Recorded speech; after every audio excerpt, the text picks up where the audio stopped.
spectacle, eh bien, spectacle, c'est bien sûr le théâtre et le cinéma. Et j'ai préféré commencer par le cinéma parce que le cinéma marocain, je le connais un petit peu, je l'ai vu dans certains festivals.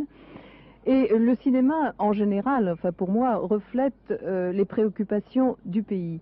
Alors, Saïd Nourdine, vous êtes président du ciné-club marocain, donc vous connaissez bien les films marocains. Est-ce qu'on peut dire la même chose du Maroc? Est-ce que les films qu'on peut voir, faits par des Marocains, bien sûr, reflètent la société marocaine? Je parlerai beaucoup plus d'ailleurs de films marocains que de cinéma marocain. Il n'y a pas un mouvement homogène, coordonné, qu'on puisse appeler un cinéma marocain, une école marocaine de cinéma. Il y a pourtant des films marocains qui sont parfois excellents.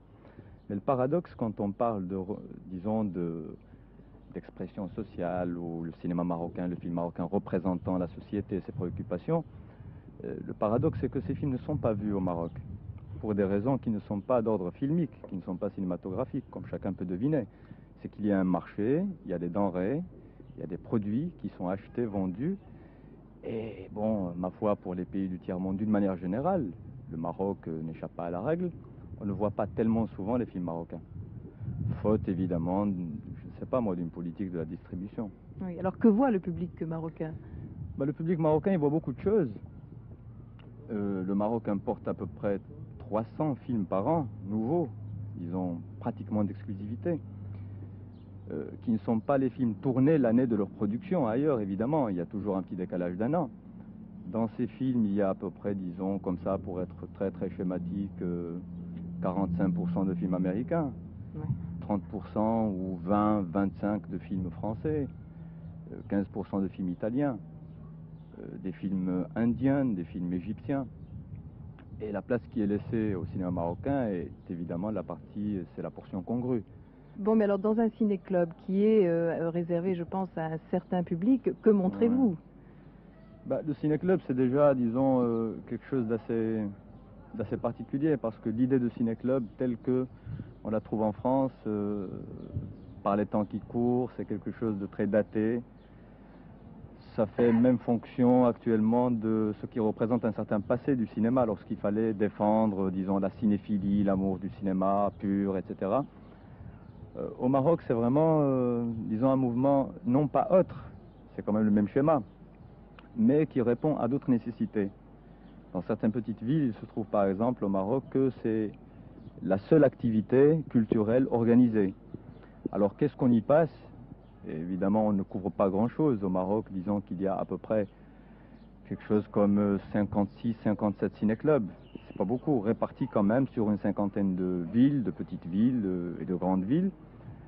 On passe tout ce qu'il est convenu d'appeler le grand cinéma classique, quand on le trouve, parce que là c'est un autre problème, dont il faudrait peut-être parler, mais on n'a pas le temps. On passe du Eisenstein, par exemple, pour faire un petit peu recherche de la culture cinématographique en ce qu'elle a de plus classique.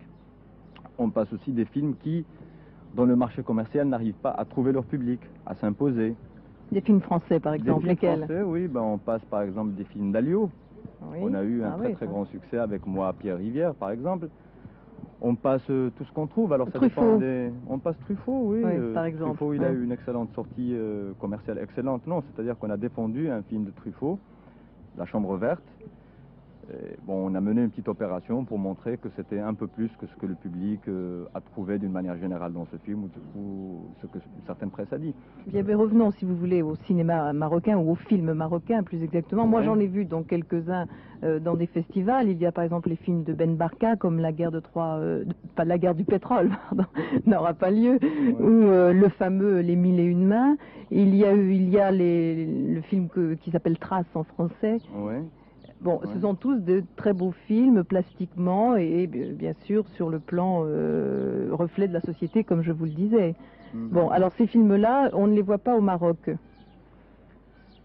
Il faudrait peut-être moduler la proposition. On ne les voit pas tels qu'on devrait les voir, c'est-à-dire avec plus de constance, plus d'espace cinématographique, plus de temps dans les salles. Mais il y a évidemment les sorties à Libye. On voit ces films très rapidement. Une semaine par-ci, une semaine par-là, mais pas tous. Bon, pour prendre des exemples et pour ne pas rester dans l'abstrait, disons que jusqu'à présent, le Maroc a tourné en tout et pour tout, depuis l'indépendance, une vingtaine de films. Oui. Alors, répartis sur ce segment de temps, ça fait une production d'à peu près un film par an, ce qui n'a pas beaucoup. mais il se trouve que tous ces films ont été tournés depuis 69. Alors là, répartis sur un autre segment, qui est 69-79, ça fait à peu près, disons pour arrondir, 2 films par an.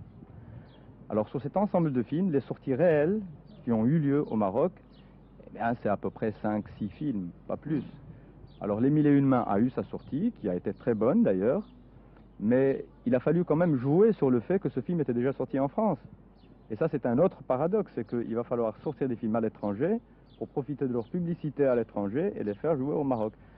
Ce qui est à la limite aberrant, mais c'est ça les lois du système. Oui. Il n'y a pas d'aide explicite actuellement. On défend ce projet. Et je crois que le Centre cinématographique marocain a présenté un texte qui me semble intéressant, mais il ne passe toujours pas. Alors pour revenir au film, Weshma a été tourné par exemple en 70. Il n'est sorti qu'en 79 réellement pour tenir 4 ou 5 semaines à Rabat. C'est quand même un peu ridicule. Les Mille et Une Mains a eu sa sortie, bon, elle était assez intéressante. Cher Guy de Smilly n'est jamais sorti au Maroc pour différentes raisons, qui seraient très fastidieux peut-être d'analyser, même un peu long. Eh bien, il y a un film, j'espère que vous verrez, c'est un film qui a été présenté au Festival de Carthage, c'est Oh les jours de Manouni.